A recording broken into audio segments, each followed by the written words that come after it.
How to turn on or turn off automatic date and time on the Samsung Galaxy S24 series. First, tap on the home button to return back to the home screen. Now from the home screen, swipe down at the top to open up quick settings. In here, tap on the settings icon. Next, we scroll down and tap on General Management.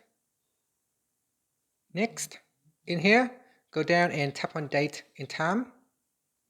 At the top, tap on the automatic date and time toggle button to turn it off or switch it on.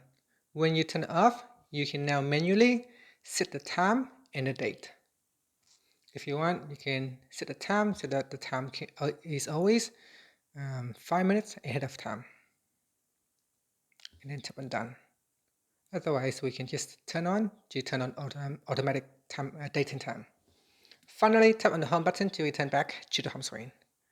Thank you for watching this video. Please like and subscribe to my channel for more videos.